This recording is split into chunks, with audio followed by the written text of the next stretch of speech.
Okay, it looks like everything is working this time around. Yeah, guys, sorry about last week. My fault for doing an update to OBS and I had to switch things around using another streaming platform, but I think we're good here. I'm just gonna listen in. Please, everybody, let me know if, the audio is coming in or not. Uh, yeah, okay. It sounds pretty good on my end. But, anyways, guys, what is going on? And welcome to another episode of the Xbox Roundtable podcast. This is show number 245. We go into everything Xbox and a little more from around the video game industry.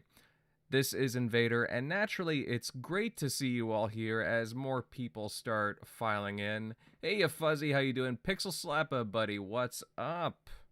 Great to see you here. We got all kinds of things to cover tonight. Let's see, we got, the Google Stadia. It appears to be no more. We'll go into Google shutting down its very, very, very short lived console and service. Also, we will talk about Microsoft making a big splash for a Japanese publisher, possibly. That's what the rumors are saying. Who could they be after? Well, we'll give our thoughts on that.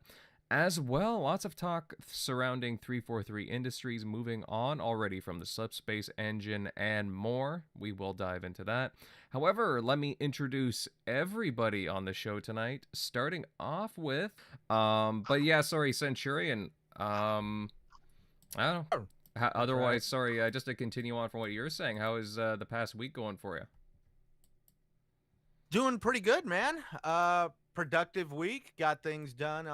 Work. Got some content out, and I've been kind of trying to complete Mass Effect 2 to get the Mass Effect 3, but I'm a little bit of a completionist, so of course you got to visit every planet, do every side mission, collect all the crap you can before you start trying to start the end game, because depending on how you play the end game totally changes the whole situation. So definitely trying to get that all dialed in so I can finally complete Mass Effect 2.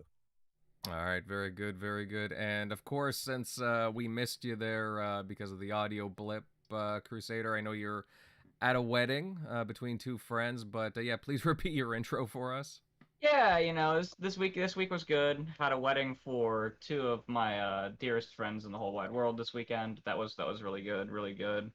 And I've started Spooktober, so I'm playing a bunch of spooky games for the October. I'm playing through like all the Super Massives games. I'm starting with Until Dawn. I'm gonna play the Dark Pictures and everything, and I'm gonna playing like Resident Evil and Little Nightmares and a bunch of other uh, leading up to Plague Tale Requiem.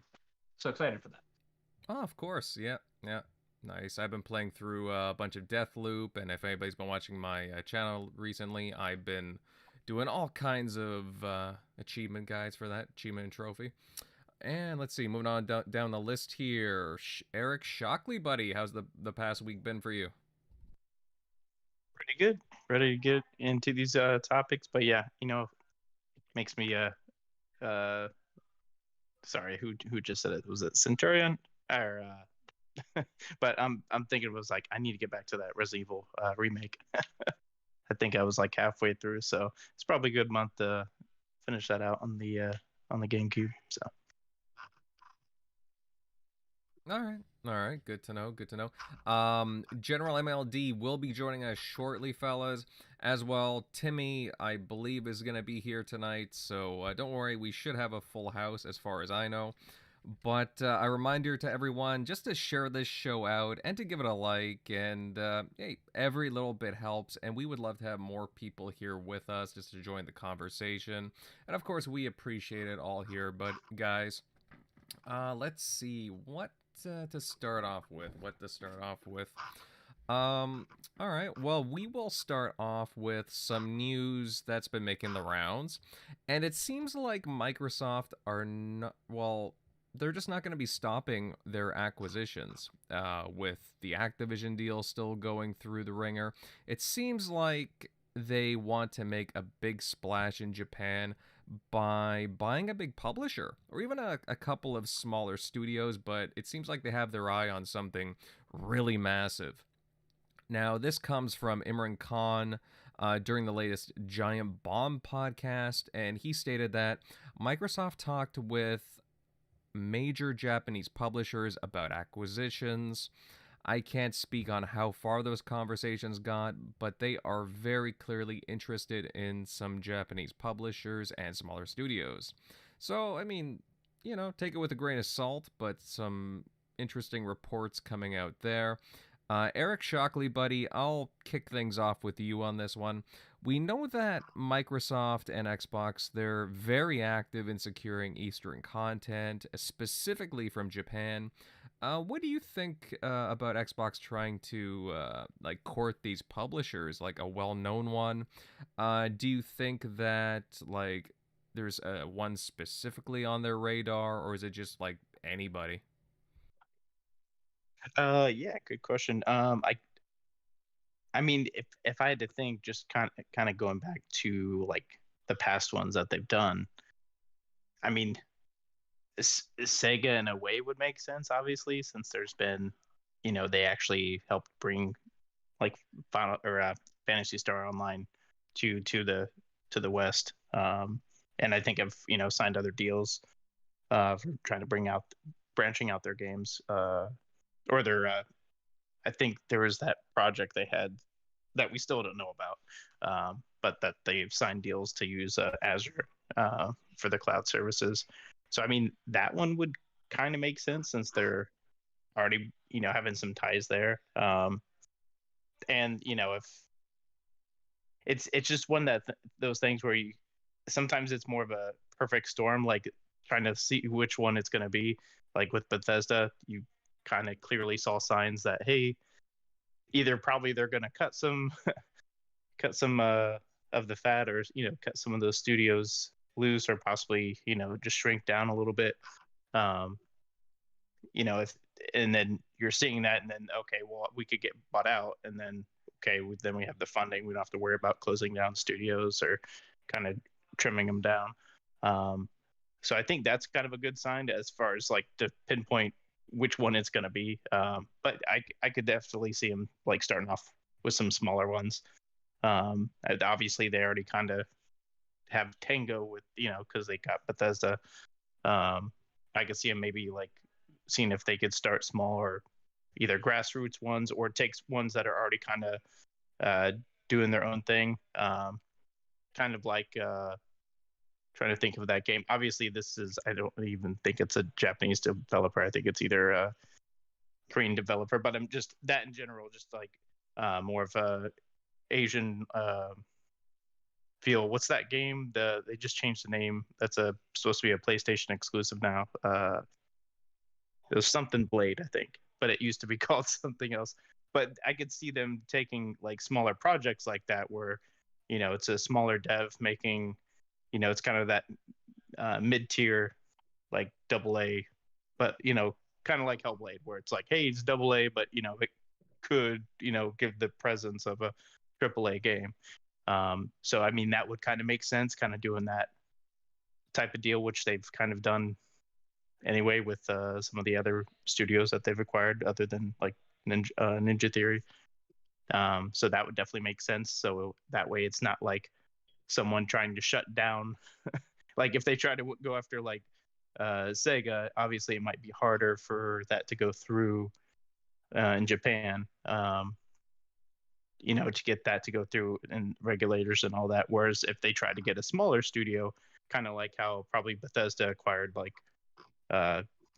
Tango, that probably wasn't hard at all, because them being much smaller, you're not the whole. I think that whole Japanese legal document is more protecting, like if someone tried to grab like Microsoft tried to grab Konami, for example, where Konami makes a lot of their like medical equipment, so they would definitely not allow that to happen, because that's more important to like their economy, or to just like them, in general, just there's cities or civilization, like their medical equipment. Whereas a video game studio, they're probably not going to give two shits about. It's not going to affect them on a economy base of like, hey, it's destroying our, it's really manipulating our economy because this company acquired, a gaming publisher. It's not. Whereas if someone acquired like, some of their other bigger companies that make other things, like how Konami makes medical equipment, not just, well, they don't make video games really anymore, but just stuff like that. So that would definitely be easier to get through, especially right after this Activision deal goes through. Maybe not makes too many bigger, too large waves. Although, they, I'm sure they're still well far away from a monopoly. So, I mean, if there's somebody for the taking, sorry, overspoke myself. If the opportunity presents itself, kind of like how Activision did and kind of Bethesda did in a way, I could definitely see them going after something bigger. If that just happens to, go that way. Obviously, Square's been trimming the fat to, hey, probably wanting Sony to buy them or someone just in general to buy them. It kind of seems like that's what they're doing. So that could be a perfect storm. I don't know if they have close enough relation where they would, I'm thinking they would probably just go with Sony and just take possibly the lesser money. It just depends. Like, if the people in charge there would obviously want to go for the bigger payout, if they had to come to a bidding war, but they do have a closer relation, so maybe they'll side with like Sony or someone like that over Microsoft. So we'll see. Yeah, I mean, it's interesting because there's so many different publishers and studios to choose from. A lot of notable ones. Like you said, there's a couple that we can probably throw out of this conversation, such as Konami, for obvious reasons. Square Enix is also kind of a funny one too, because don't they have like isn't there like other parts to their? They're not just video games. Obviously, they have other parts, right? They do manga and anime stuff as well. Yeah, anime. Yep. So, yeah, I want to throw them out of the conversation, but at the same time, you never know. Like, you look at what Khan was saying too, and he says that Xbox Game Pass, for example, like, will come to be, well, it's going to come to a point where licensing costs will be so high that it makes sense for Microsoft to simply just buy studios to utilize IPs, kind of like the whole, like, what Netflix was doing. So, like, right now they're getting a whole bunch of these Japanese publishers and studios onto Game Pass right now. They've been making these deals. For example, there's a bunch of level 5 games that have come, such as Ni no Kuni, Sega, Atlas, Bandai Namco. I could go on, but those are some notable ones. Sega would give them a slew with like Atlas. Like, Atlas been making those types of games for decades, so they could just, if they went that route, they would just have like an endless supply of Japanese RPGs that many gamers just have never touched. So that would just be a huge, you could even take some of those and do a nice remaster, which won't cost you much, polish it, re-release it on Game Pass like it's basically a new to, kind of like how you're seeing Suikoden come out, or Suikoden 2 being remastered and reworked. So that'd be a slew of JRPG content that they're kind of missing. So and Sega's, well, a fan favorite, I guess you could say. Like, I know a lot of people have been talking about Sega basically ever since the Dreamcast went away. So for Microsoft to gobble up Sega and so on. But that would be an obvious choice, but I don't know. Maybe there's another studio or publisher out of left field that we're not thinking about here. But you never know. Let's see. Centurion Bud, you've been kind of quiet over there. I would love to get your opinion on this, because I know it's a very bloated topic, but again, it just keeps on coming up. And you got guys like Imran Khan, Jeff Grubb. They have a lot of sources. They have they talk to people behind the scenes, and I don't know. There seems to be a lot more rumblings now, especially you look at what Phil Spencer was saying back a couple of weeks ago, Tokyo Game Show. What are your thoughts here? Because it just seems to me like, after this Activision deal's done, we're going to be seeing something coming from, you know, Japan as far as Microsoft buyouts go. So, let's just at least say it. Microsoft has made some pretty big, at least forward momentum over in the Western market. They have outsold the Xbox One already with the Xbox Series S and the Series X.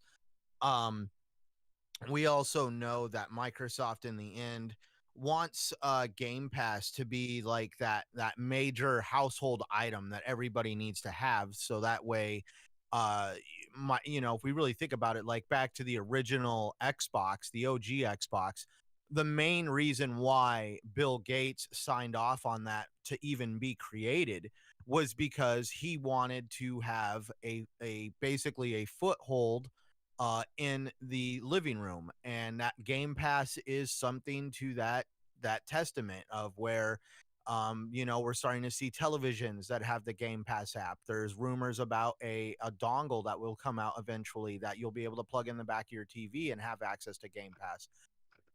And the focus on wanting a Western developer would just help bolster the ability to have content on there for the the Eastern market. I keep saying Western, don't I?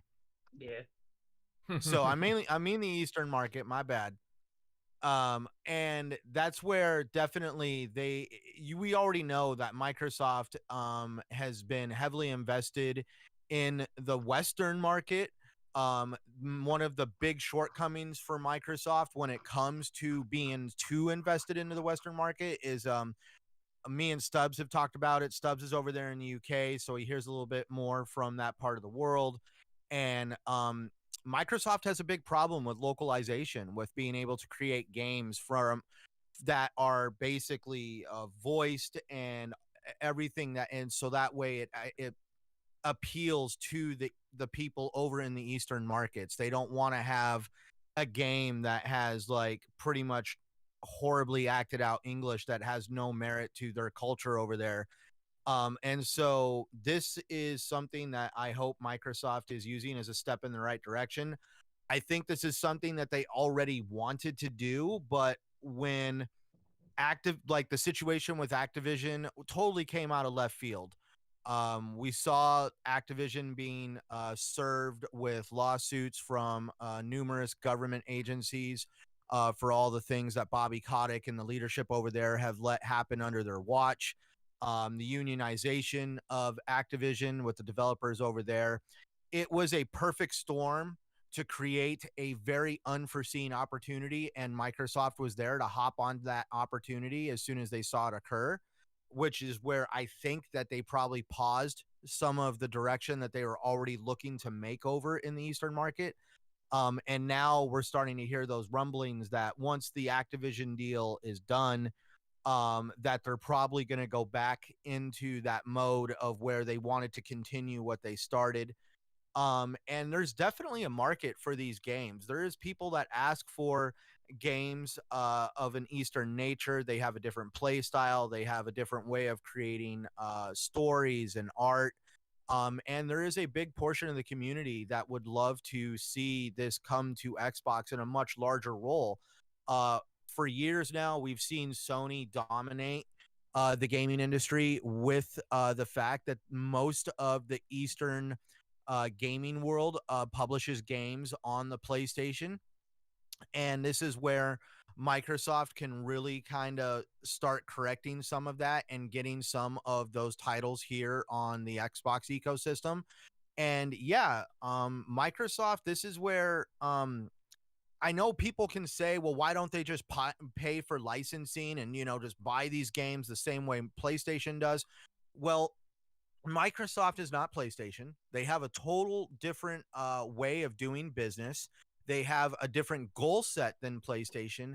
And one of the ways that Microsoft conducts themselves is they would prefer to own the companies they deal with because they've been burned in the past by Platinum Games, letting other developers like Lionhead basically take money, and we saw nothing as a result of that. So as a result of Microsoft's past, it has totally changed how they conduct themselves in the gaming industry. And looking to purchase a company is more of what Microsoft does. They're not out there trying to make these deals in these boardroom deals with these companies. They would just rather own them. And I know Game Pass is a big reason for that, because they want Game Pass to appeal to all gamers across the world. Mm-hmm. Yeah, that's the thing too, right? It's getting more people to play their games, whether it's in the Xbox ecosystem or not. I mean, PC Game Pass is a big win too for some developers as well.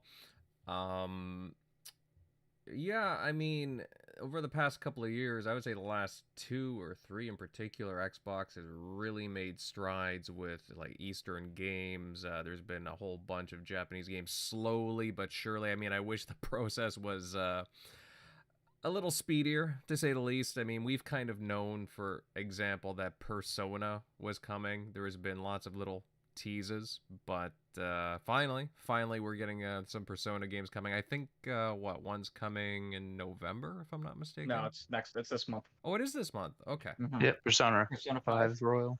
All right. I know you're all on it, Shockley. So I don't have too. Yeah. I don't have too much I don't have too much experience playing games from that type of game style from that part of the world, other than playing Final Fantasy, the big titles. I've heard a lot of people talk about Persona 5, and I've never felt the urge to go out and buy it. But this is where Game Pass definitely shines in these types of situations, where you have somebody like me who's hesitant to invest their money into a style of gaming they're not very familiar with. And I'm looking forward to Persona 5 coming to Game Pass, because now I'll be able to check this out and see what everybody's talking about to see if it's something for me. It's like a satanic Pokemon. That's what it is. For me, it's more like, right. That's where I'm not too sure. Like, I'm going to say it right now. I'm not saying I hate Pokemon. It's just not my cup of tea. Don't get me wrong. I saw the Pokemon movie with Ryan Reynolds, and where he played Pikachu. I mean, like, I have dealings of knowing what Pokemon is, but I've never wanted to get into that kind of gaming. What intrigues me about Persona 5, I guess, was the story synapse that I heard, that, these are just your average everyday teenagers, and you go through their mundane life during the day, where they go to school and everything else. But apparently when they go home at night, they somehow fight the forces of evil in their dreams. And I'm just like, well, this is interesting. Mm-hmm. Yeah, no, it's an interesting title, and I know a lot of people that are interested in playing that on Xbox platforms. Again, like, there is a lot of good going on, honestly, with Xbox courting, and judging by Phil Spencer and Sarah Bond's comments over the last couple of weeks, I think we'll be seeing a whole bunch more Japanese games coming in the near future, whether that be like just through third-party deals, or even maybe a couple of exclusive titles. I think there was some hints there, but we'll see in the near future. Crusader, I know you've been patiently waiting to chime in on this one. I don't know, what are your thoughts on these statements coming from Imran Khan or even Jeff Grubb? Because I know it can be a little loaded hearing these comments about, oh, Xbox is going to buy such and such developer or even publisher, but I don't know. It seems to be, there seems to be a lot of credibility behind these things. These people are, in the know. They have the right sources, and it just, it keeps popping up. I don't know, what are your thoughts, pal? Yeah, see, I still don't really see them buying a large-scale publisher in Japan. There's too many hurdles to go through with buying a large publisher in the Japanese space, because they are not a Japanese company themselves, right? It's not that they can't. It's just not an easy process. It's a very difficult process for them as an American company. Now, it's easier for them as an American company than, say, some like a Chinese company, or so in some other blocks. But I don't. I do see the potential for a large-scale EA like partnership with some of the large ones, because people forget that like they have a large scale bulk agreement with EA for EA Play, right? Like we see that, and we see EA games come all the time. You know, they're basically guaranteed after a year. I see potential for agreements like that, especially with Sega, now that basically it seems like every studio under Sega is now directly supporting Xbox. Atlas was the last major holdout. There might be some small ones. I could see Sega selling off their Western studios to Xbox because that, to be honest, for the most part, the Relic mostly works with Xbox, right? Relic is the developers of Age of Empires 4, if I'm not mistaken, or yeah, 4, if I'm not That's mistaken. correct. Um, and those are studios that again fill a niche that they don't fill that Eastern niche that Microsoft needs, right? But they do fill a huge niche because at this time they don't actually have an in-house developer that develops their RTSs. They have a production company inside that we count as one of their studios that manages external studios for the Age of Empires series. So I could see something like that happening personally, just because for the most part Sega, you know, they license out Relic, right? They don't do a whole lot of stuff internally. I think the only thing they really do internally anymore is Company of Heroes, if I'm not mistaken. Um, but I see this more as look towards the ID at Xbox program and look at the Japanese studios that they are working with on the ID at Xbox program, the ones that they can kind of claim as like the grassroots style, and look at developers who they get very friendly with and expect them to work out publishing agreements where they own the IPs and they basically own every aspect about it, and things like that. I think they will give Platinum Games another chance. Mm-hmm. I do. I think they will give them another chance to publish something. And I think that a really big one you should keep your eyes on are that they're called Pocket Pair. They are currently making Pal World, and they made Craftopia. They seem to be very, very close to Microsoft because they keep putting stuff into Game Pass directly. They talk about how much they love it and how it works really well, and they make a very good cross between a Western game and and an Eastern game. Like Power World is it's Pokemon, but it's also kind of like a Minecraft-like game, right? It's a survival crafting game, but there's also Pokemon in it. And the Pokemon have guns, and so when I'm looking at that, I'm looking at them picking up talent and them maybe not even directly working with studios, but like working to acquire some talent and open some studios, maybe expand Tango. And I think they are definitely they definitely would like to purchase directly in Japan. I don't see a lot of that happening at the high level. I really don't. I could see some EA Play style stuff happening. Like I could see Sega coming to Game Pass, right? And basically them coming in bulk, and it would be cheaper for Microsoft to do that because instead of licensing an individual thing and having to license each individual thing separately, they're paying one large bulk fee to get like all of Sonic, all of Yakuza, all of Persona and Shin Megami Tensei, and basically Company of Heroes, and all that stuff. But that would be where I would keep my eyes on the large scale publishers. Expect some like publishing agreements for some stuff. Expect large scale licensing, and then expect their moves to acquire to be on the smaller end, so that they can kind of grassroots grow them. Yeah, I mean, no, you make some good points there. I mean, the only thing I would say is that, you know what, I don't count Xbox and Microsoft out of anything at this point. Like, honestly, I understand like the issues obviously with acquiring studios from Japan, but we're talking about the same company that's in the middle of purchasing Activision Blizzard King for like just a bit over $80 billion. So, and that was with them getting a bit of a sale. Is anything they could buy in Japan as valuable to them as a company as that? Like, is anything worth putting up that level of fight?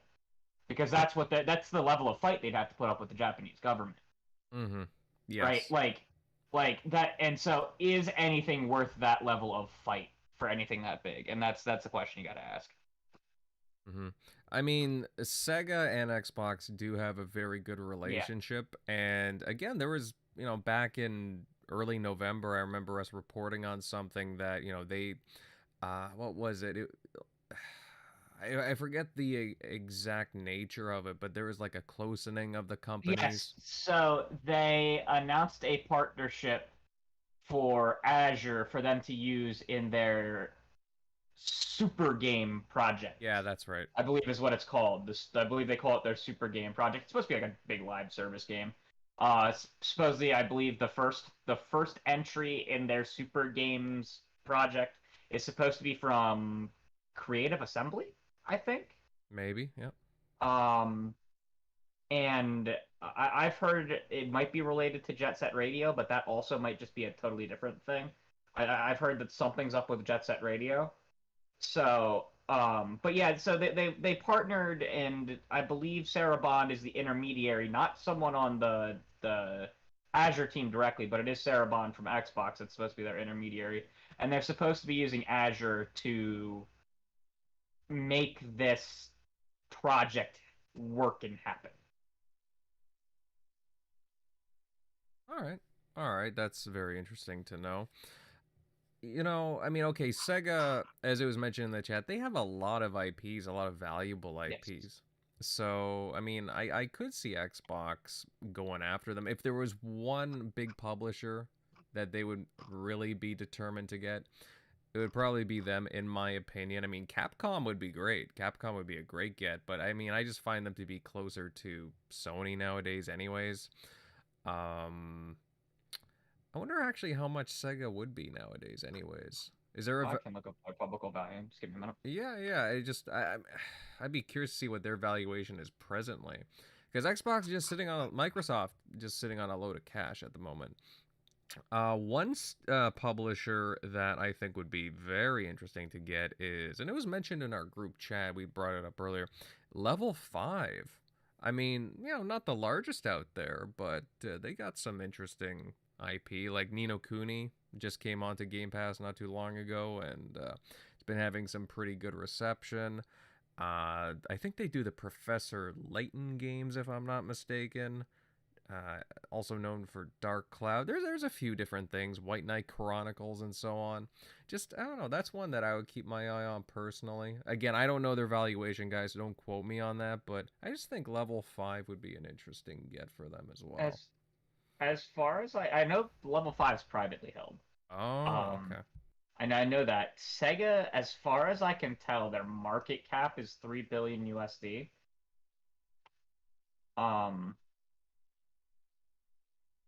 Yeah, it looks like their market cap is 3 billion USD. So you're talking about a $4 to $5 billion acquisition. So it'd probably be smaller than the Okay. Bethesda deal. Yeah. But again, it would be probably as difficult as Activision Blizzard. Just to get it through the Japanese government. Because it's not like it's one studio. It is a large publicly traded Japanese company that makes up a significant portion. I mean, makes up a significant portion of their entertainment market in Japan. And they are very protective of their technology companies, whether it's gaming or defense or what have you, because it is something that they have that the rest of the world wants, and it gives them a competitive technological edge in the information era. So I wouldn't be shocked if it is a very difficult acquisition. It could happen. I'm not gonna say it won't. I'm not gonna say they won't fight for it. I just personally am the pessimist in this case. You a pessimist, never Crusader. What are you I talking know, about?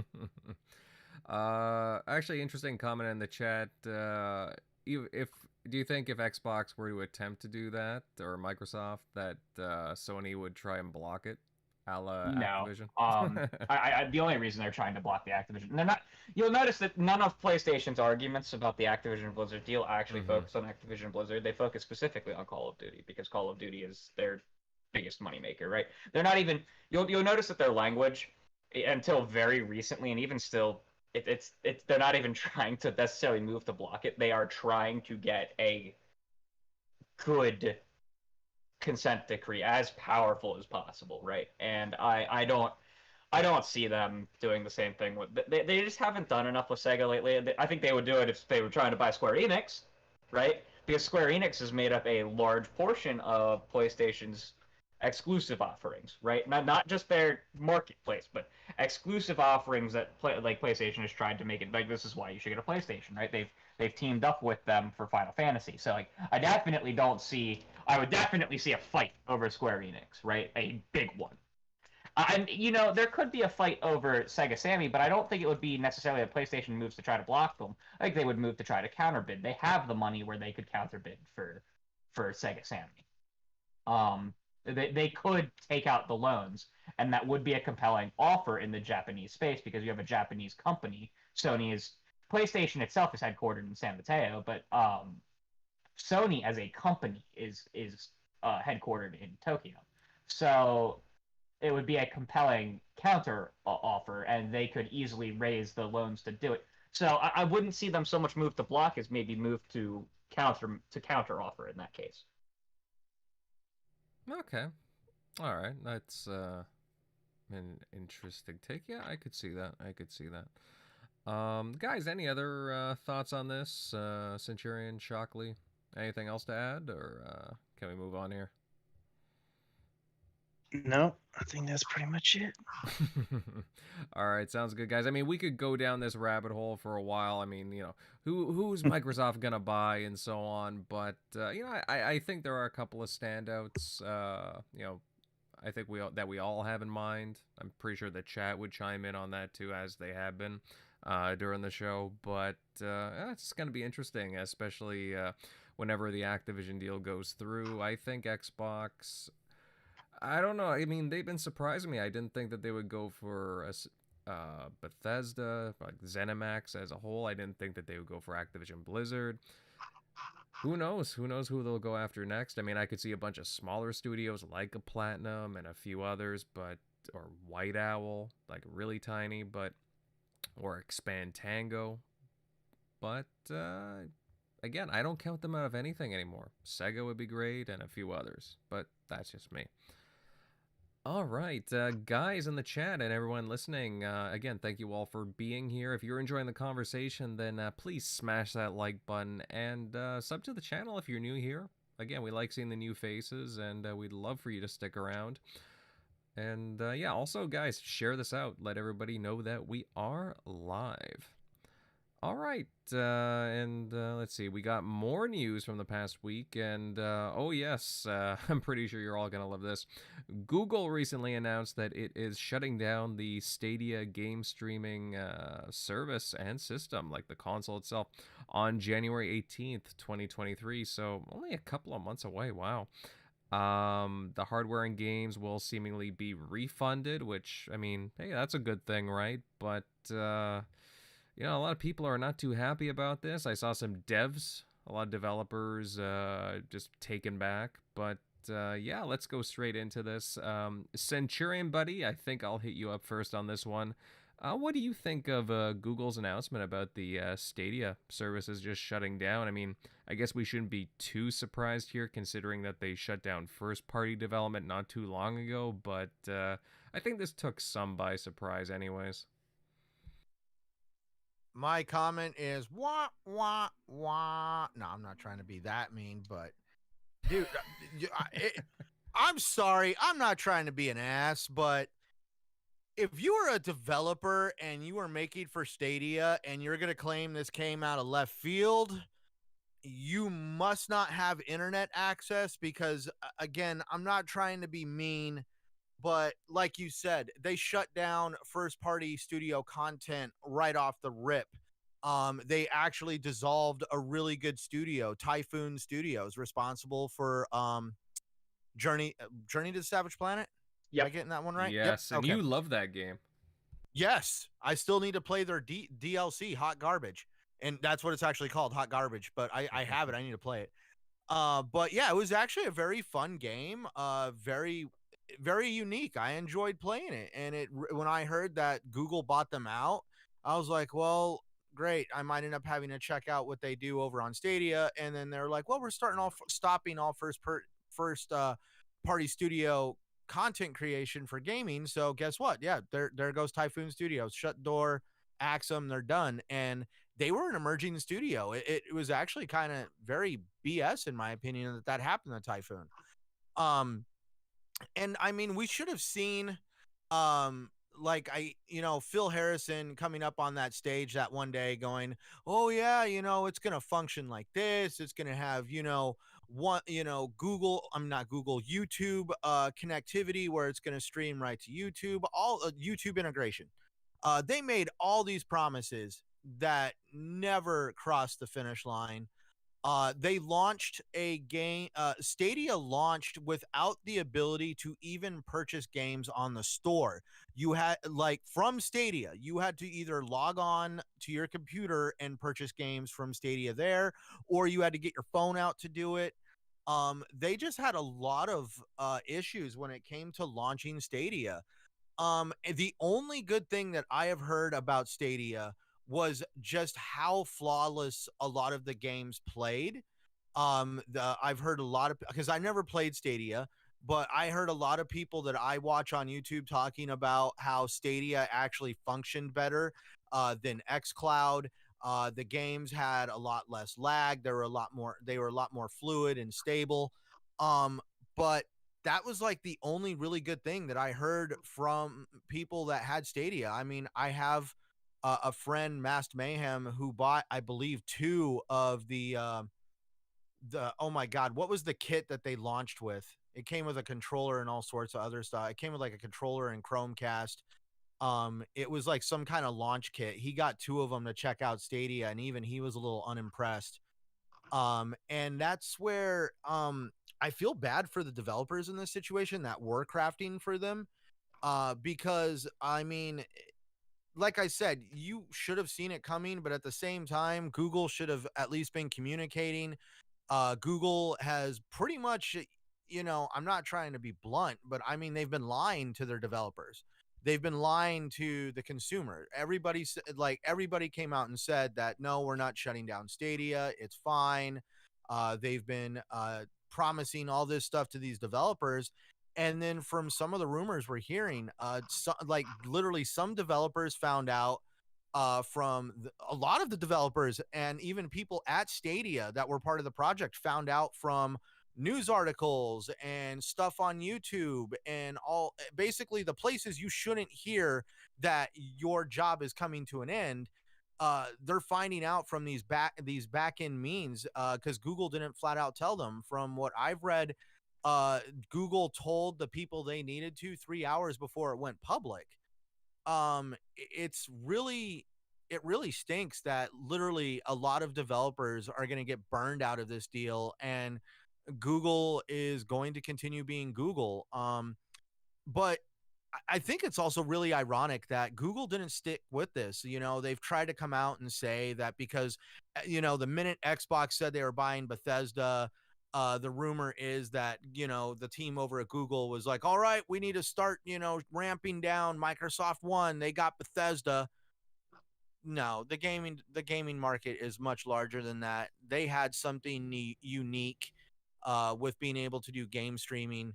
And the fact that they just threw the towel in very quickly. And what makes that whole situation ironic is they have this really interesting platform called YouTube. Hey, look, we're on it right now. What's the key thing about being a content creator on YouTube? You got to stick with it. You got to keep releasing content. You got to be consistent, and you just can't throw the towel in just because you don't get the views you're looking for, or the reactions you're looking for, or the criticism. For some reason, YouTube does not, they're a bunch of hypocrites. They can't do that. They axe a lot of things. As a matter of fact, there's a website out there called Killed by Google, which tracks all the projects that Google has created and killed off. And if you look at some of these projects, you can't really say that, like, oh, because of the Bethesda purchase in Microsoft, Google didn't have a chance. No, Google's known for starting projects that they don't get across the finish line and they just axe them very quickly. It's like they're the term of an eccentric millionaire. They just spend money willy-nilly, not giving an F about what they do with this money, and they have no problem wasting it on top of that. Um, Now the only silver lining is at least they're refunding these games and hardware.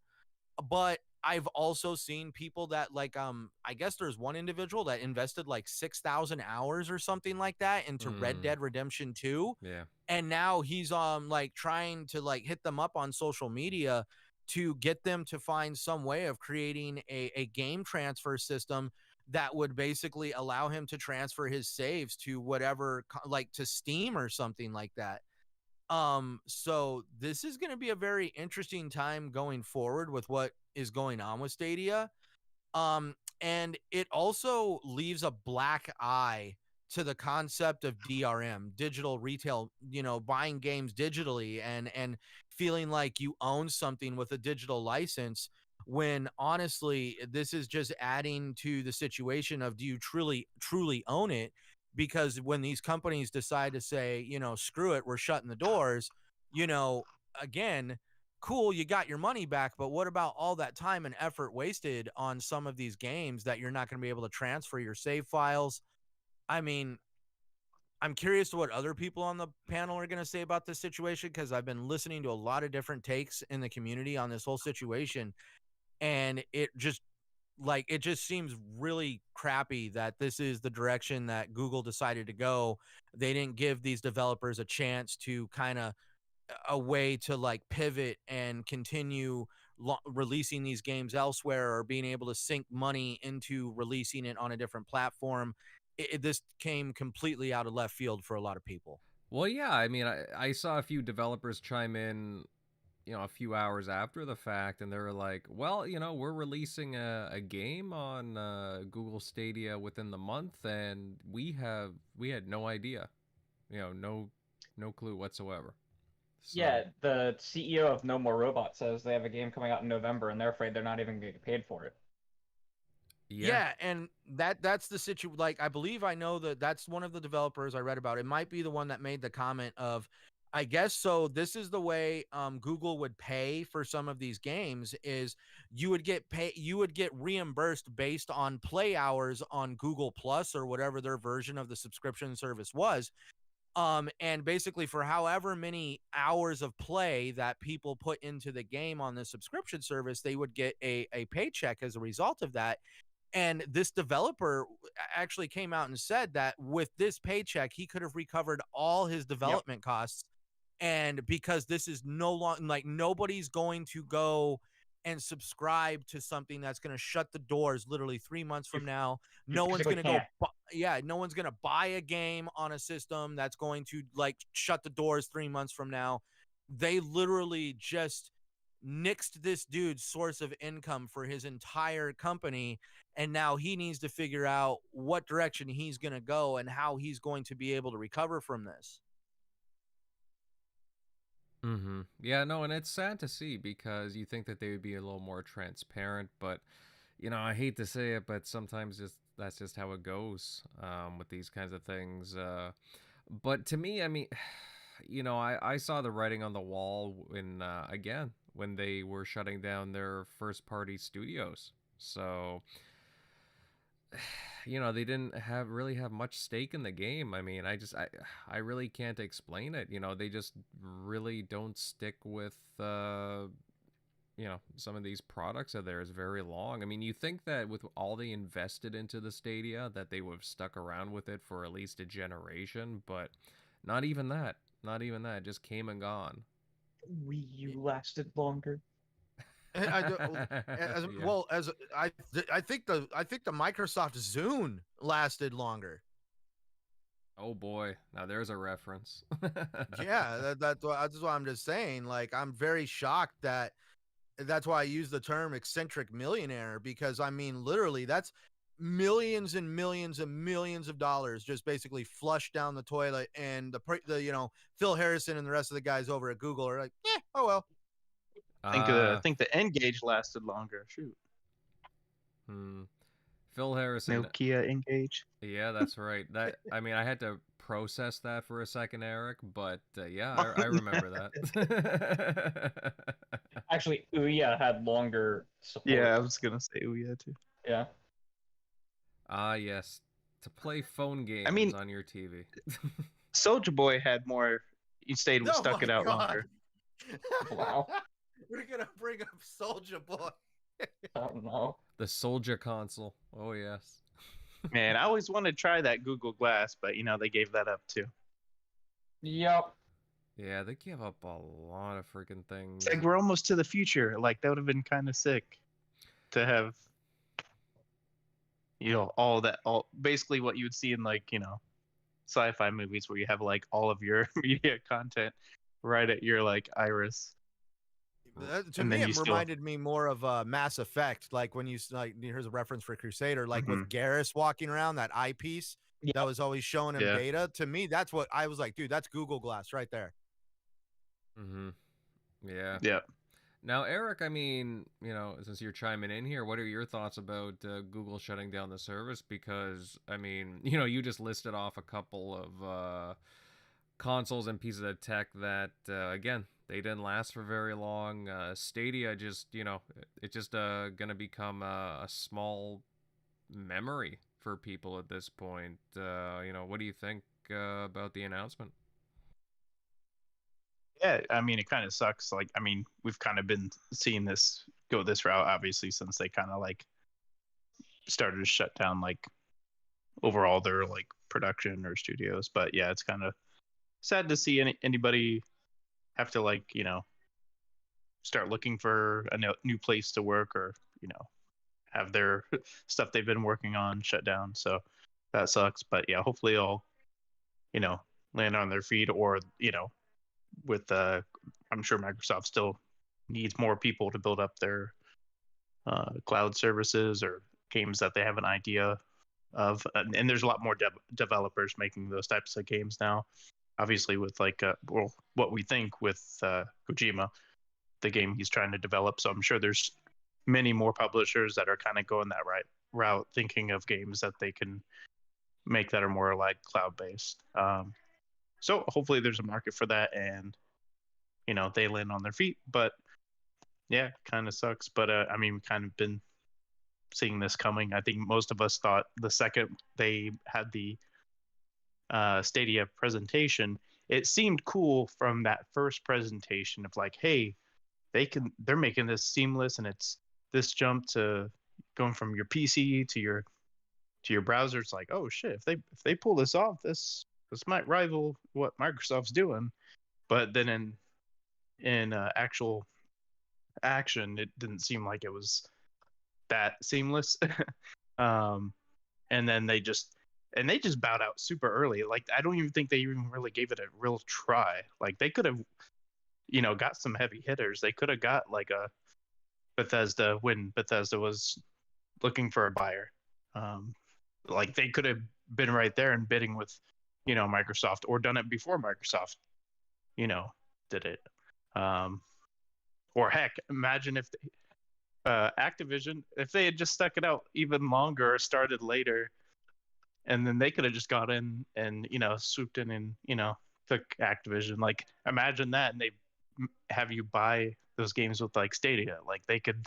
But that would be the way to end right there. But I'm just so puzzled by Google though, because things were starting to look pretty decent for them, how they were building Typhoon Studios' Journey to the Savage Planet. They looked like they were a good get. I didn't finish Journey to the Savage Planet, but I played through a large portion of it, and it was a very fun game, as Centurion can attest.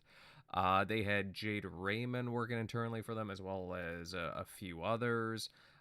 They were doing some interesting things, and then yeah, I mean, you're telling me, Microsoft makes this big acquisition of ZeniMax Studios, and that was the nail in the coffin for them. It's like, I don't know, just like they didn't have the Like they stones. knew that was like they knew they were going to have a heavy competitor with Microsoft because they already knew that like that was already a project. So, um, but yeah, I mean, they didn't look what Microsoft did when they first jumped into the actual like gaming like console market, like the studios they bought up, but also the partnerships with Sega and stuff like that. They didn't do any of this.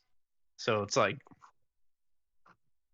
like they Mm-hmm. could have found a up and coming, the what the that old Dead Space devs that went and made was it Callisto Protocol? Like Yeah. you could have found game or found studios that are up and comers, buyout.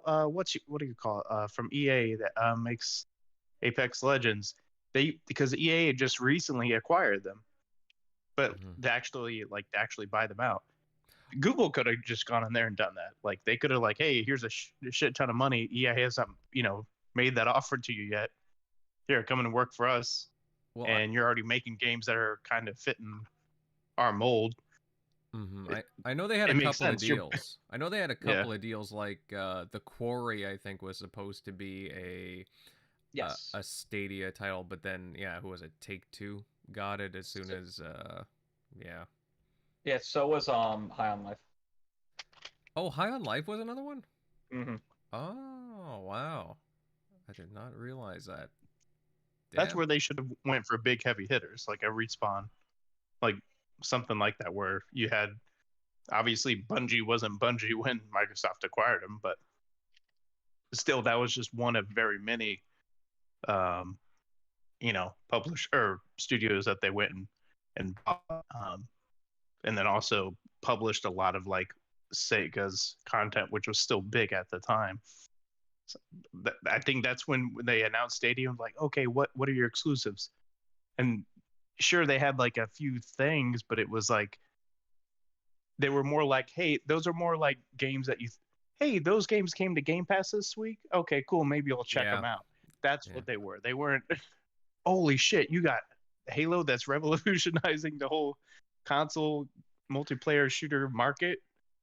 Like you need a heavy hitter. Like that's why Xbox is where it is today, is because you had that where people, it was all over Mhm. Electronic Gaming Monthly, where they had 16 players all grouped in a room playing Halo.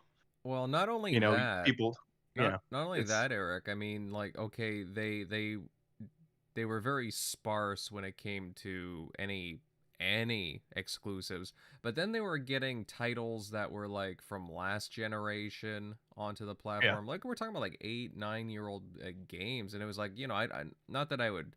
Not that I don't mind, playing older games, but like they weren't yeah. really being competitive getting new titles, period. It's So, like PS Now, or Sony wanting PS Now to compete with Game Pass when they, like, before they did what they just did with PS Plus, but trying to compete with Game Pass by having a bunch of all these old titles. Yeah, look, all these has 800 games. Cool. How old are all those games? How fresh is that library? Not very fresh. So and then on top of that, they totally screwed over the actual investors, like the early adopters, and that actually spent the money for it to be the first people to have their, specific gamer tag username, whatever. And those people were getting their package later than people that didn't pre-order it. So it was just a whole, mhm. mess at the release or the launch. No, agreed. A real big crap storm to say the least. Crusader, but you probably got some thoughts on this one. Like, I mean, Yeah. the writing was Look. on the wall here, but yeah, no, please go ahead. Yeah. I didn't expect Stadia to live. I expected Google to treat the developers that were on it better. Though I probably shouldn't have after how they treated the developer from Terraria when he was locked out of his Google account Oh yeah. for like over a month, and he was supposed to be making, and like you need that for the developer kit for Stadia.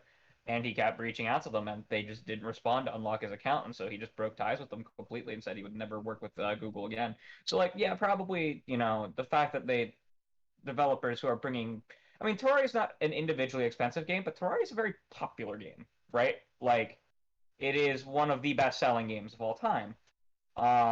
And the fact that like they weren't giving that dev the time of day that the basic time of day that he deserved, right? Like he deserves a lot, but like they weren't even giving him like the basic anything that like literally anyone deserves. And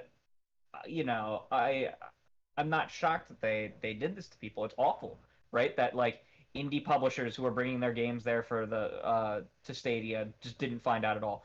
Bungie didn't know until the day of, right? Bungie found out when we did. Studio of over 800 people owned by PlayStation didn't know. And now they're scrambling to try and figure out what to do with their players. Now, progression with at least with Bungie is saved with your Bungie account, but it's saved on your primary character. So now they got to figure out how to transfer your Stadia characters over to a different platform. At least this has been done before because they did it when they went from the Battle.net launcher to Steam, and everyone was migrated there. So at least Bungie has had a plan on how to handle this before, and hopefully they'll work that out for their customers. But I've always looked at Stadia and also Amazon's Luna as at this time an untenable business solution because they are streaming and streaming only, right? We don't see this with um, Game Pass Ultimate, Game Pass Cloud streaming, xCloud, whatever you want to call it. And we don't see it with GeForce Now, Nvidia's streaming service, Mm-hmm. because they can be streaming only. You can use them if you want to be only a streaming user, but they also act supplementally to basically anyone in the ecosystem, right? Like I can use, and I do use Game Pass Cloud streaming when I don't want to get out of bed and I stream my games to my phone, right? But I then also have the choice to take that exact same game and have a native experience on my console, and I do, and that's how I prefer it. And so I look at the Luna model and I look at the Stadia model, and I was like, this is doomed to fail at this time because this is a service in its infancy. When everyone works out the kinks, like the major platform holders, or NVIDIA is not a major platform holder, but they are a major hardware maker, and they are doing it in such a way that you play the games you own on Steam, and you can play them on natively on your own computer, or you could stream them if you're not in a situation where you can. And that's the business model right now. That's the tenable one, the one that can actually work. And you have to prove to the world that streaming itself can work and can be a native experience. And for Google to do that, they'd have to have the best technology in the industry for it, and they really did. Stadia streaming was really top notch, but it wasn't perfect. It was not a native experience, and it really wasn't even close to a native experience. And that's a problem when you're trying to make this a replacement as opposed to a replacement or a supplemental feature. And I see the same thing happening to Amazon's Luna. Now, luckily, Amazon is partially doing that, right? The Amazon's internal studios and their publishing units, they are publishing stuff natively on PC at the same time, like Lost Ark, and I cannot think of the other one that was like an ARPG MMO Diablo style game that just came out. Lost Ark was one of them, and they ported the other game and brought it to the West, the other MMO. They released them natively. Now you can play them on Luna completely, and that's what Amazon would prefer you do. But they weren't investing entirely into it because they know that the space is not going to be what they truly want it to be for years, and it won't be for years. And Google had this expectation that they could come in and just be a player in a completely new way to play, and like they could be just as big a player as Nintendo or PlayStation or Xbox, and they can't. You can't. They're not just gonna bring this new methodology of playing games and overnight it's going to be a success, right? Cloud gaming is not a rival to native play yet. I predict it will be one day, and it will be right up there alongside consoles. You have console, mobile, cloud. You could probably put Nintendo in their own category, and PC, but we're not there yet, right? The technology's not there yet. It's close, but it's still quite a few years out. We need more data centers globally for everything to run. So I look at this and I'm like, well, yeah, your business model didn't make any sense, and so of course you're failing.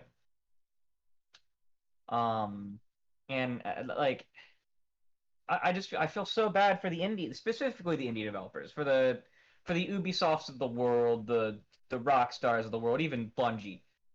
Listen, like this could happen with any platform at any time, right? You could get kicked off their store, and I don't feel as bad for you guys because they have the money and the financial backing that they can solve whatever problems arise for their users. If they don't solve them and users get mad, well, that's on them. But the indie developers who were investing a lot of time to develop for Google, who are suddenly now just kind of screwed, and they're not going to get their money for all their hard work, and it's gonna could make them financially insolvent. This sucks. This really sucks, right? Because Google did pay really well. They paid really well for games to come. They would give upfront fees to port your game, and then from what I understand, they had one of the best payment models that Centurion brought up for the hours spent, and developers really liked the money they were getting. But Google, for their business model, they got in the game far too early, and and they don't have the legs to change their business model and change course and actually figure out how to run a game platform.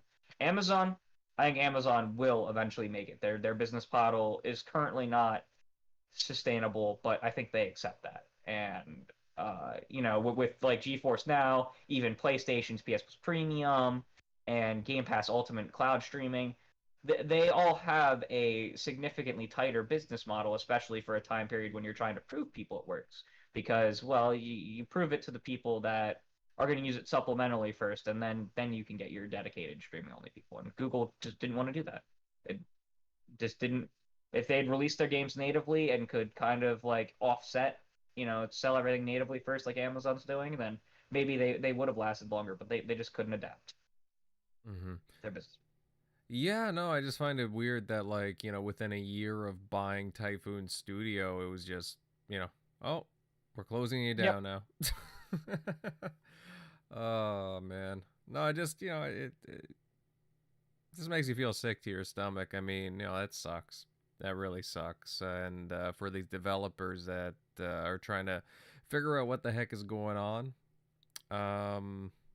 you know, I hope you, you know, I wish you guys all the best, you know, with the issues there with the Stadia and Google. Hopefully they're better behind the scenes than they are with their PR at the moment. I don't know, guys, any other comments before we move on? Because, you know, again, Stadia, you know, very, I wish I could say short and sweet, but it wasn't very sweet at all. So just a very short period with this console. All right, I'll take that as we can move on. But guys in the chat, everyone tuning in, if you're enjoying the conversation, hey, share it out, and hey, give us a you know, a good thumbing. Give us a good you know, a good like there. All right, please. If you're enjoying the chat. And yeah, guys, we will move on to our last bit of news for the night, and we've got to talk about some Halo and 343 Industries. There is talk of the studio moving away from the Slipspace engine in favor of Unreal.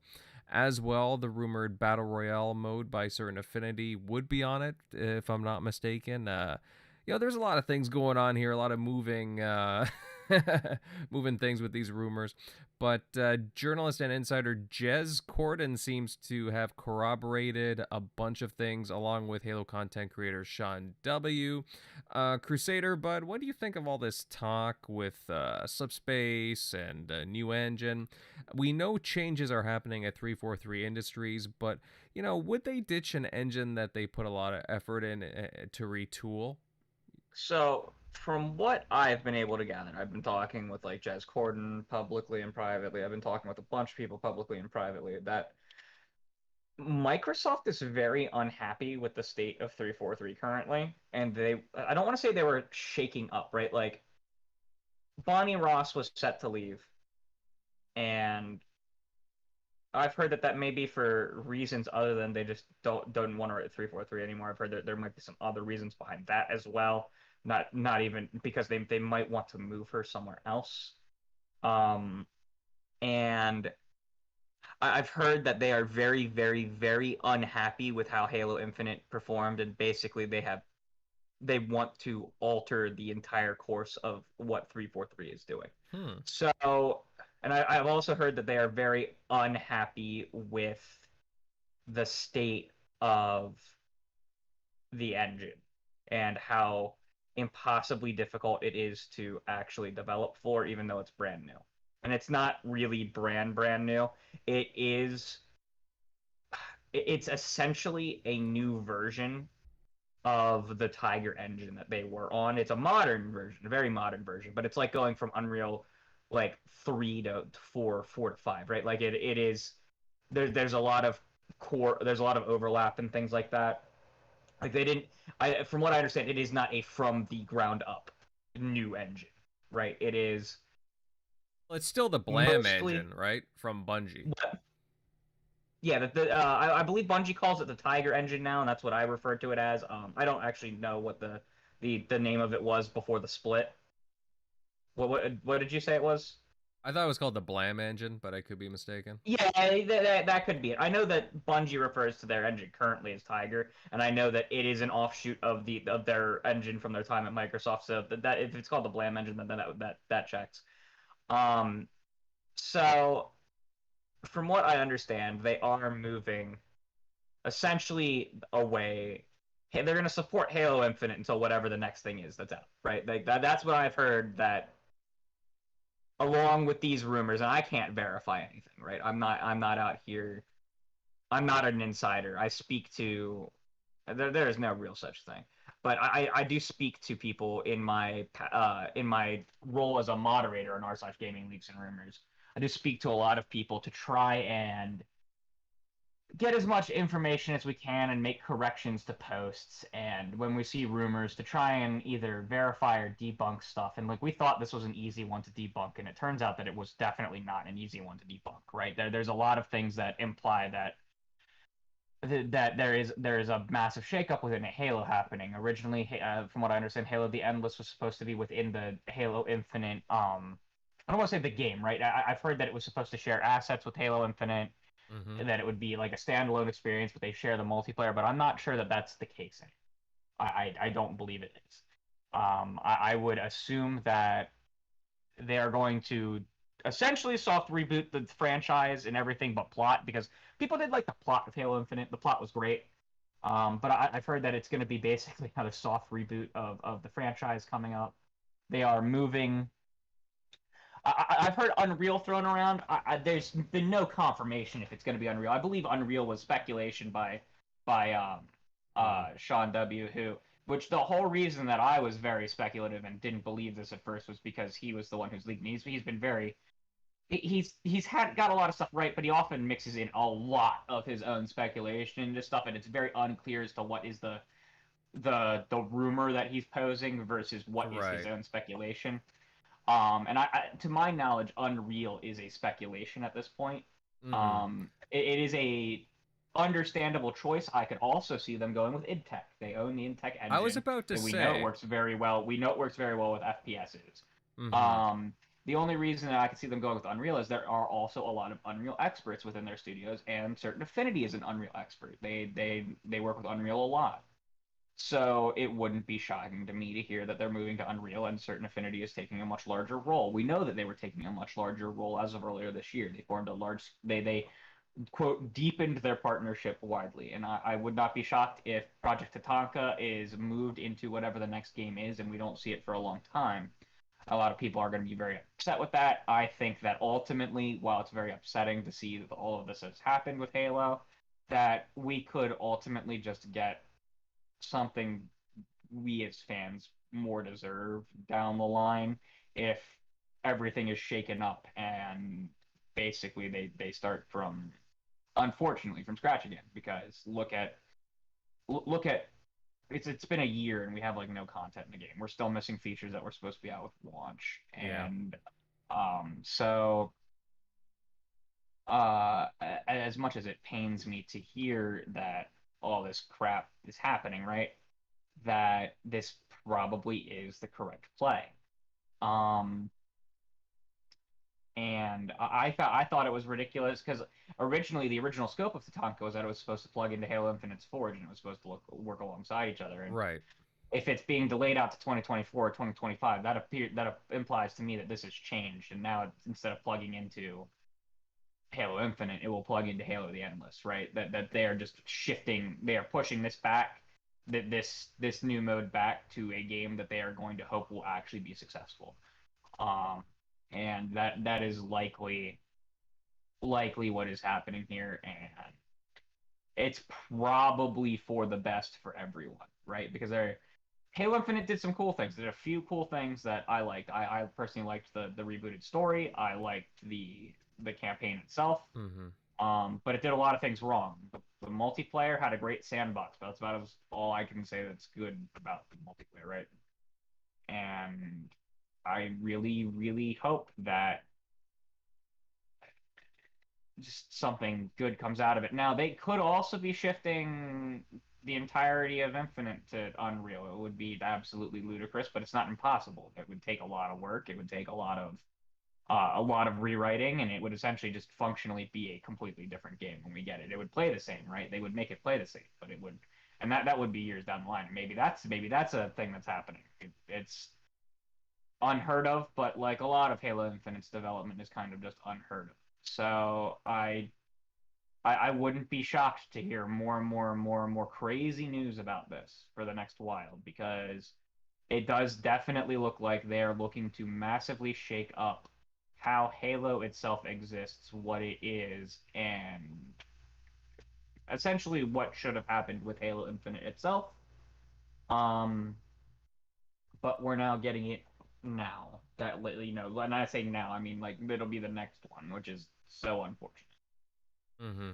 Yeah, I mean, Crusader, honestly, I was one of Halo Infinite's biggest defenders. Like originally when like the first gameplay, when they first revealed that, I was like, you know what, it does look rough, but I really liked the art direction, what they were going back to, the story, how they were rebooting that with Chief as the focus. I mean, I thought Halo Infinite did a lot of things right. I did a long review on it when the game came out, and I enjoyed it. I really did. But you know, there are issues with the game, and honestly, I thought we would have had a lot more content at this point in time. So, right now I don't see a reason to go back to it. Actually, one of the big issues was I wanted to replay the missions, but they didn't even have that at launch or even right now. So, there's just things that should have been there at launch that just didn't make it in. It was just like even like what was it? The assassinations, for example. Like there's a lot of things. There's a lot of things that haven't been talked about for a while with Halo Infinite, and it's just disappointing. I think Tim, with what was it? Tim was always on about ray tracing. I think, for example, like there's a whole Yeah, bunch of the ray different things. tracing hasn't been talked about since they announced their partnership with AMD back in, is that 2020, 2021? I don't remember. It was before launch. It was way before launch. Yeah. But they announced a partnership with AMD to bring ray tracing to the game. We have not heard about it since they announced it. Who knows if that's gonna happen? Yeah, no, that's a great question, along with many other things. But again, like with Jeff kind of corroborating things along with a few other people in the industry, it's you know, I mean, it's sad to see, but at the same time, it's encouraging that to me, it's encouraging that Microsoft and Xbox Game Studios is kind of like stepping in here and making these changes. Like it sounds like they're really trying to act very proactively. So, especially with Pierre Heinz being in charge of the studio now, and a few others like we had talked about a couple of weeks ago. It's too bad. Like, we'll have to wait and see what Tatanka is, and I guess we'll wait and see how Forge is too when it comes in November. But we definitely need more content. Halo the Endless, I mean, if that does turn out to be a brand new game, it's probably not going to be until, well, if they follow the standard schedule, maybe 3 years from now. But again, I've heard the target for everything that's being moved is 2025. Well, I suppose because wasn't there a lot of cut content from Halo Infinite? So it's not so much that there was cut content; it's that there was essentially mini. I've heard them called fiefdoms set up within 343. That essentially they were all kind of developing different games at the same time, and that was part of the big problem of development. And essentially, one of them was eventually the one they went with, and everything else was scrapped. Right. So when people say that like 2/3 of the game was scrapped, it's not so much that it was just in the game; it's that they were functionally different games with different content, because the studio was not being managed well, and they were not working as one cohesive unit, right? And this wasn't during like the prototyping phase. This was during active development. No one knew who was working with on what, and there's just different things that got made. And so yeah, when they say that like 2/3 of the content was cut, it's not so much that it was cut; it's that it's literally just not what was chosen. Yeah, I was hearing that too. That's sounds very weird. Let's see. Let's get someone else to chime in here. Centurion buddy, I mean, I'd love to hear your thoughts on this. I don't like. Obviously, you heard Crusader and I just kind of chime in here about this whole Halo engine talk. I mean, we know. Obviously, we've gone over the story with Halo Infinite and so on. They've had issues apparently with the engine. Actually, apparently the lead on the engine's gone now. Jez was just corroborating that too today. Yeah. I don't think that was even a rumor. I'm pretty sure he announced he was leaving. Well, yeah, I mean, I could have sworn I saw it somewhere too, that we had reported on it, but I'll look into that. I couldn't remember personally. But yeah, Centurion, what are your thoughts on this? With all these things coming out about Halo Infinite, like, do you think that they would switch their engine, judging by some of the issues? Well, for starters, before we get into that question, I at least said it on this show. I also said it on Gaming Beyond the Box that, maybe it's time for them to have a start over period. I didn't say that they should start over on Halo Infinite. I definitely said that maybe that Halo Infinite is a wash at this point, and that it is just time to cut your losses and move on to a different Halo game and start from scratch and try to rescue what you've created. But I guess if you have the money and the sheer will to pull it off, I guess you could potentially want to try to I can't think of another game where they switched the engine after the game had already been released. Does anybody know of a game? So Fortnite's moved Unreal versions. It went from Unreal 4 to 5. Well, that's just upgrading the engine, not switching it. Kind of. I mean, if you were to go from 3 to 4, it would be completely switching. They designed 5 in such a way that it was portable. But that's the only one that even comes close to that concept that I can think of. Now that I think it's interesting that you bring up Unreal 5, because at least in my mind, when the slipstream,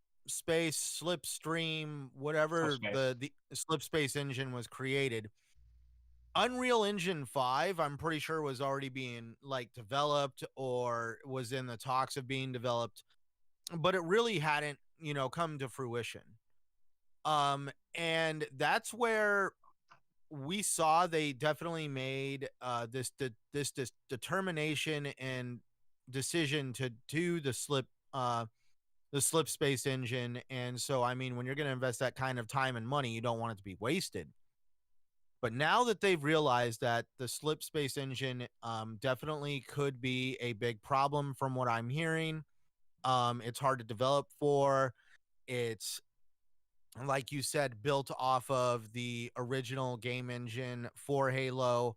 that Bungie was using, and they've just kind of added to it over the time, and it's become what it is now. We all know that Unreal Engine 5 is a game changer, not only for gaming, but also the movie industry. It's actually starting to give Industrial Light and Magic a little bit of a run for their money on being able to create graphics for people for the game, the entertainment industry. I guess Unreal Engine 5 is so easy to develop for and so easy to use that at this point, that's probably why it's coming out to, or at least coming up in discussion, that Microsoft would want to potentially use the Unreal Engine 5 to fix Halo. And that's because, maybe that, at least this game engine is so advanced and has come to a point that maybe that this might be possible. And I mean, we saw what they did with the Matrix demo. We've seen a lot of good things about Unreal Engine 5. Unreal Engine 5 is getting a lot of traction in the gaming industry.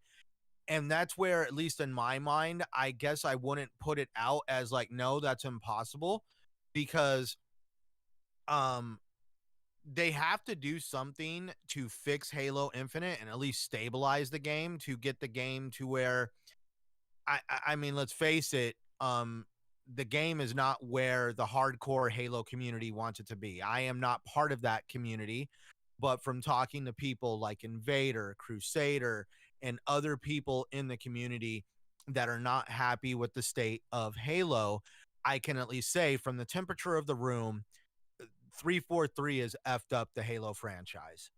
And they need to do something to fix that, and maybe Unreal Engine 5 is the light at the end of the tunnel, because they know that there's even a lot of developers right now in the Xbox, under the Xbox umbrella, like over at the Coalition, that have a lot of knowledge with Unreal Engine and Unreal Engine 5, because they even, I believe, correct me if I'm wrong, but didn't they help out with the Matrix demo?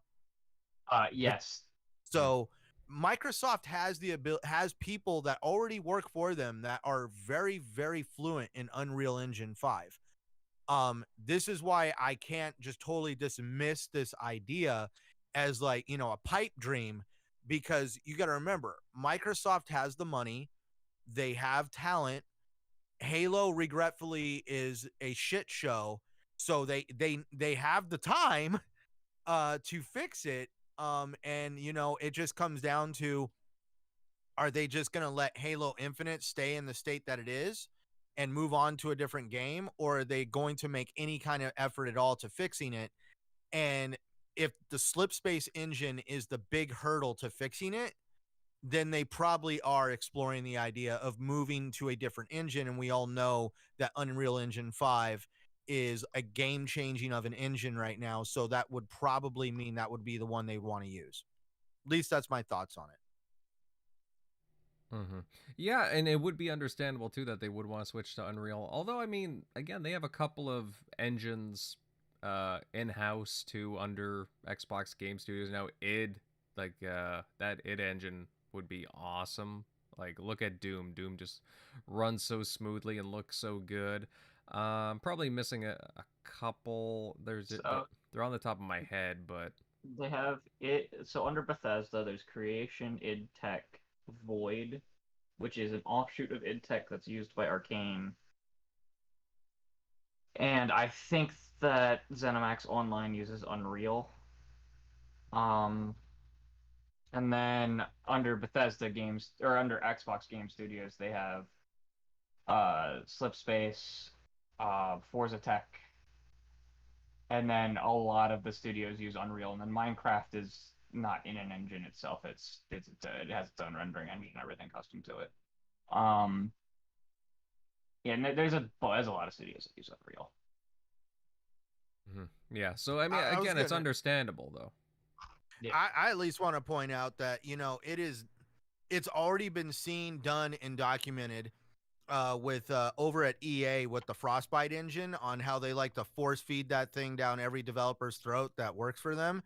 And then Vince Zampella came in and was like, "Oh hell no, there ain't no way I'm gonna do Jedi Fallen Order on Frostbite, and even he did that in Unreal. So we've seen at least the cinematic qualities that Unreal Engine can deliver to a gaming experience, and I just think that that would be more suitable for the Halo franchise, to have that more cinematic, clean looking experience that Unreal can deliver. Mm-hmm. I mean, personally, I liked the look of the Slip Space engine, but it just, again, they were just having a lot of issues behind the scenes with it. So, development wise, doesn't sound too good at all. Well, I just thought it looked pretty good, but that's just me. well, we can all name one game right now that basically being forced to use the wrong engine to develop that game bit it in the ass, and that was Anthem. Ironically, the Yeah. Frostbite engine. It was not really meant for a looter shooter. We all saw the problems with that. I mean, the big issue that we could point out, the elephant in the room, was the problem of in Anthem, you could not hot swap your loot as you like. If you found a gun in Anthem, you didn't even know you got a gun in Anthem for starters. You would literally have to wait till the end of the mission to see what your loot was. Where over on Destiny, if you find a damn engram that has a badass gun in it, you just put that thing into your inventory, load it up, and go. I mean, it was just completely alien that for some reason in Anthem, you could not actively use your loot, at least when it first came out. These still can't. I just played through the game. They were copying Destiny 1's systems where you had to go decrypt stuff at the cryptarch. They were just they just were decrypting it at the end of a mission. And it didn't work in Destiny 1, and they changed it in Destiny 2, so that there's only a select few items that have to do that. Mass Effect Andromeda also suffered from being in Frostbite, and somehow Dragon Age Inquisition didn't, but even it showed Frostbite issues, right? Like, I mean, that game won Game of the Year, but like you can see that there's some rough stuff with Frostbite with it. And Andromeda, look at the animation; it's awful. I love Andromeda, but there's a lot of stuff wrong with Andromeda. God, yeah, Frostbite being shoved down people's throats, awful. Yeah, very odd decision by EA. You know, just because you have a good engine doesn't mean it's gonna transfer well to other genres. Doesn't make much sense. Shockley, buddy, I mean, I'd love to know your opinion on this. I know, you play Halo 2 occasionally.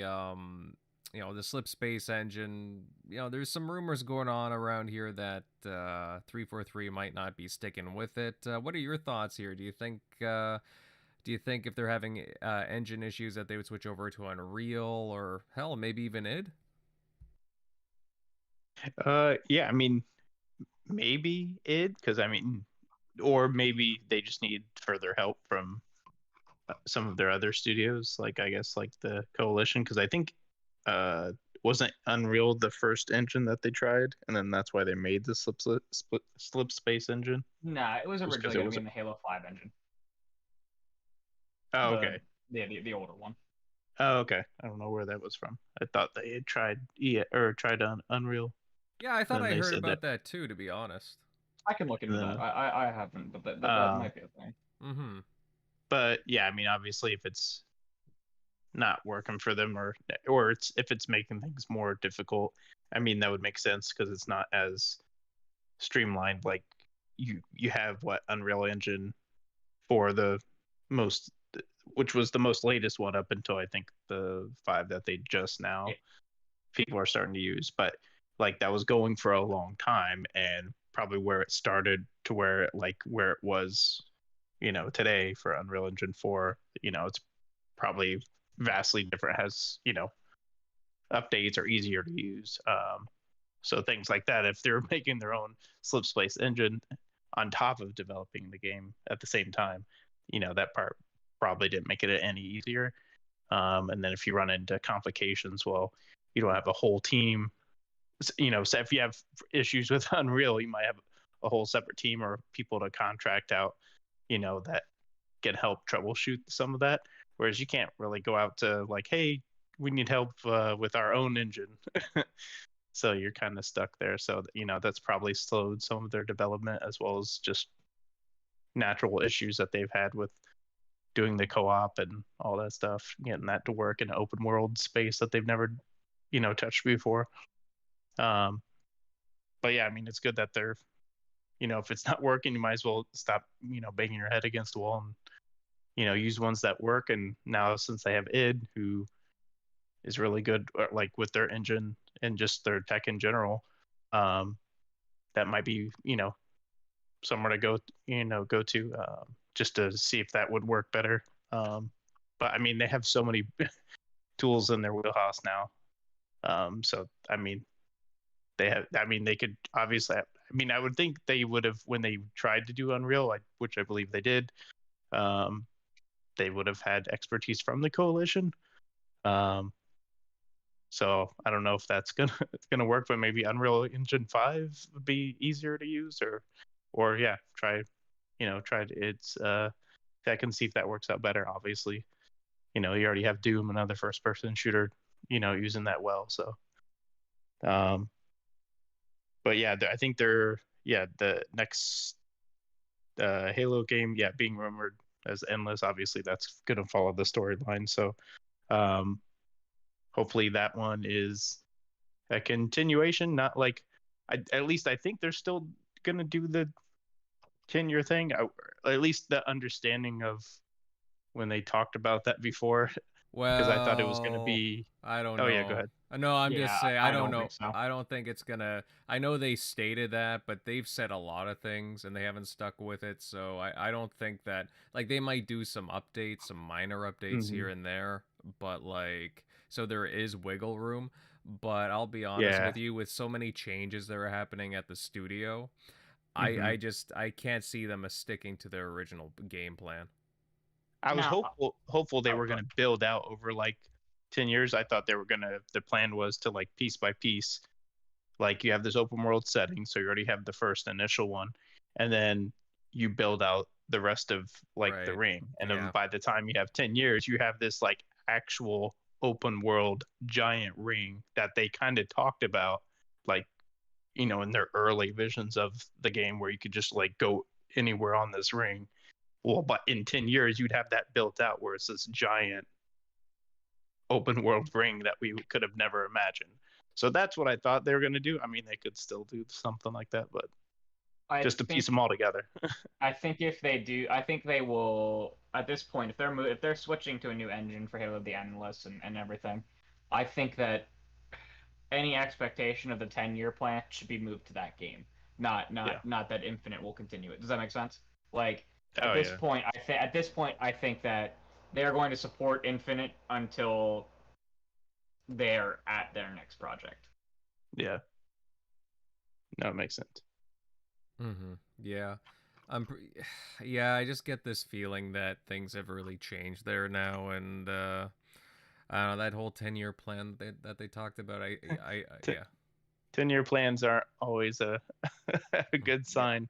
First Destiny, now Halo. It's like.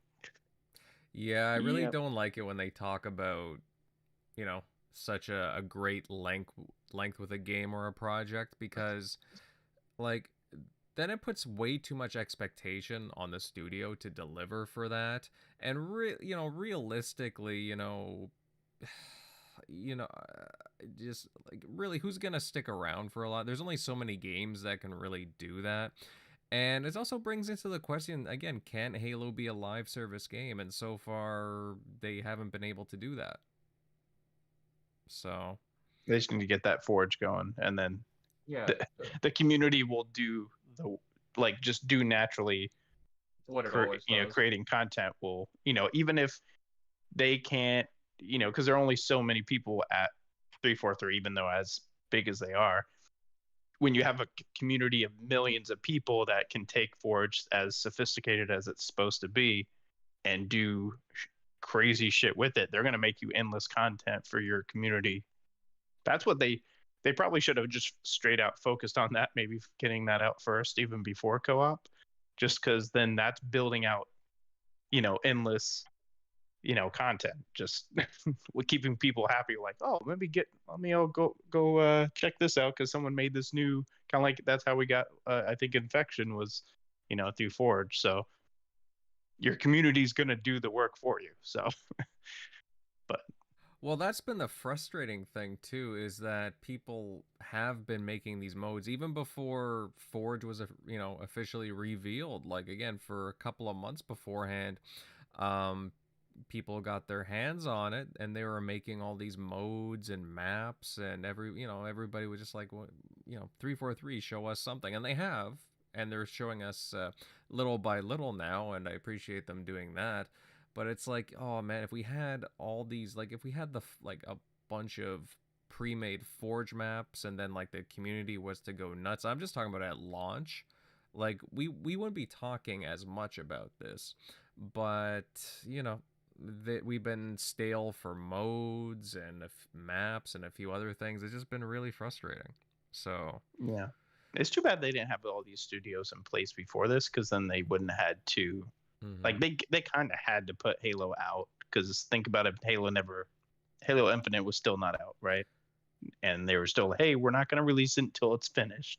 Can you imagine? Well, man, it would be dry. Just think about how, like, we always say, like, Xbox has no games, but like legit, like, and not that it's still there is still an issue, but like imagine if Halo wasn't there, and so all you had this whole time was basically Forza. Like, they kind of had to put it out. So, yeah. And the single player was, if you're just looking at sheer single player, it was solid. Just like, but they can't do that. It's Halo, so people aren't going to give them that pass. Oh, the single player campaign was cool and fun to play. No, didn't have co-op, didn't have Forged, multiplayer economy. Not enough XP. I don't want to just play it just to play it. I need to get XP if I'm going to play it. I can't just play it for fun. But so they can't get a pass on all that stuff. So unfortunately. Well, there's things they like, I don't rag on them for certain things, but there are things that, I mean, again, I was promoting the whole split screen thing, for example. Like, I was doing the marketing for them because I know a lot of people that, again, they got a wife or a husband, and they're like, oh, I can play with my, my wife because, again, she's we can do co-op or whatever, and a few friends and so on. It's just like, that's my a big roommate thing. would play it with me. I know 100% would have sat down and played it on the TV that's sitting right next to me. Right? He loves Halo, and I told him that it wasn't coming. He was like, "What? Sucks." Yeah. So again, not to drag on about that, but it's just just get out Forge, and because look at GTA 5, complete shit show when that online launched, absolute train wreck. But look where it is now, because you have all this crazy content. It's like the number pretty much highest selling game like ever. So. Guys, anything else to add to this before we start signing out? Okay. All right, guys, I think on that note, we'll close off the Halo Engine topic. But, it's just interesting, again, rumors, leaks, whatever you want to call them, that seem to be corroborated, that, again, just very interesting. Very interesting overall, and hopefully get more light shed on the situation there at 343 with the engine. But that about does it for tonight's show, guys. Fun stream overall as we went over Google Stadia shutting down, big Xbox rumors regarding Japanese publishers and studios, and some gossip surrounding possible engine changes at 343 Industries. Guys, if you enjoyed our collective dialogue tonight, then please consider leaving a like, sharing the show out, and subbing to the channel, as hey, we would love you to permanently stick around here. It's a pretty fun crew, and we have pretty good talks, I like to think, and a pretty great crowd each night. Thank you very much, guys. And again, sorry about the audio at the beginning. I think we got it all worked out now, and I'll see if I can edit that after the show is done. Timmy couldn't make it, as well as General MLD, some issues on their end, but don't worry, guys, you'll see them on the next show. But with that said, let's get to some panel outros here, starting with Eric Shockley. Buddy, hey, loved your thoughts tonight. Where can everybody follow you? Yeah, as always, you can find me at ShockNero on Twitter, Easy Shock on Xbox Live. But yeah, great show tonight, and thanks for stopping by. Well said, buddy. Well said. Moving on down here, Crusader, buddy. Again, glad you can make it. I know that you had a few brewskis last night, but but you made it. You made it. But yeah, you had a fantastic show, brother. Where can everybody follow you? Yeah, you can follow me at Crusader3456 on every platform but Steam. On Steam, I'm Crusader Lord of the Realm. It's the same as my uh, Twitter handle. But yeah, it's great conversations tonight. And do a shout out to my good friends. We'll call them S and K. Great wedding. So happy for them. And yeah, a good show tonight. Mm-hmm. Yeah. Shout out to your friends there. I hope they have a wonderful life together. Let's see. And Mr. Centurion, a man from Arizona. A good show tonight as well. Where can all these fine people follow you? Right. It was a great show tonight, gentlemen. A lot of awesome conversation. Thank you to everybody in the chat. Like Invader said, please send a like and subscribe. He works hard to keep the lights on in this place. For those interested in finding me and my content, just put up a new video this week. Centurion1307 on YouTube, Xbox Live, and Twitter. You could also find me here every Sunday night on TXR, and you could also find me every Wednesday on Gaming Beyond the Box. And before I sign out, I just noticed Yobi, Dragonheart Yobi, with the $20 super chat. Buddy, thank you very much. You are too kind. We really appreciate that. And he says, great show. Thank you very much, buddy. Again, we try and put on an awesome show for you guys all the time.